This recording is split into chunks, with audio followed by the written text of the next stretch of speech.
Yes.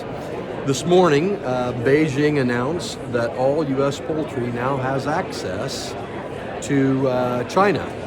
And this includes duck, like we have in Indiana, turkey, layers, egg, and egg products.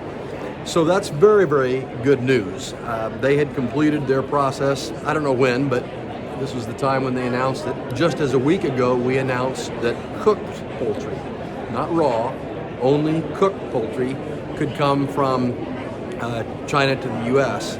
So I like that because it means we're warming. The warming trend continues, as I like to say, and maybe we can get to an eventual signing of a Phase 1 agreement. Yeah, so we're walking grain off the farm, which is always more profitable. That's correct.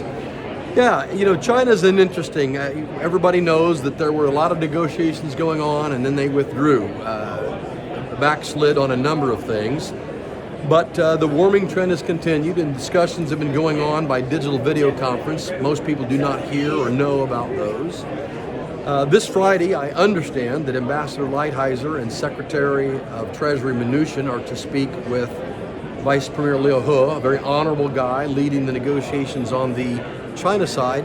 So who knows what will come from that, but I'm at least encouraged that the warming trend is continuing. We've got a number of things lined up to sell if they will agree to it, but we also have to have some structural changes. We've been led down this primrose path many times before, only to see promises fizzle. And so unless there is some enforcement opportunity, and unless there are some changes, even modest changes in structural, how they apply things, like please approve biotech traits at a time sooner than 8 years. Those kinds of things are very, very important and must-haves. So we'll see, but I remain optimistic. I'm better than 50% that we'll get to a signed agreement, and both presidents say they want to, so let's hope that it gets there. Well, farmers are very hopeful and have been for 18 months, so we're working on that. USDA is working on that. There are some other announcements about trade with other nations. Yes, well, I think most people know that Brazil is both a friend. We're very aligned on our acceptance of technology, things like biotechnology traits, gene editing, so many other things. But there have also been real boogers on other things, and I think some of those problems are getting solved in that today they announced that they are going to honor a commitment made 20 years ago. It's been 20 years. It's okay, at least they're going to do it, and that is for access to the Brazilian market for 175,000 metric tons of wheat. Now that's not all ours. We have to compete with everybody around the world except Mercosur. That's only for us. But we're close, we have great quality, we have great diversity, and I think we ought to enjoy some benefits of that newly opened tariff rate quota or allotment. So I'll take that as good news too. So you're from Indiana. Tell me about your work at USDA in Washington, D.C., and what the most surprising thing you've learned over the last couple of years in the Trump administration might have been as it relates to trade.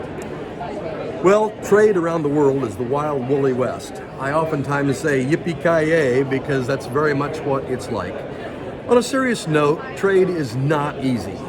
People have habits, people have laws, countries have laws, regs, and there is a lot of protectionism around the world. And so anybody who thought that in a few months we could go single-handedly straighten out problems that have been created over years, even decades, that's probably folly. That was probably a misjudgment. I didn't think that, but I had hopes it would not take as long as it has.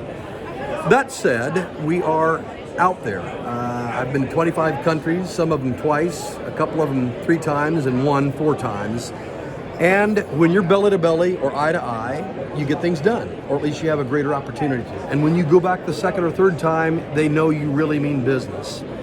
So I think the long-term trend is more positive. We are straightening these things out slowly but surely, one at a time.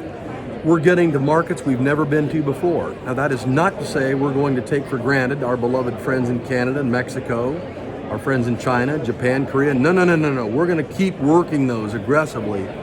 But so too, we now have taken the time to go to other countries, Vietnam, Indonesia, Malaysia, Philippines, Thailand, countries in Central and South America that we knew and traded with, but not substantially.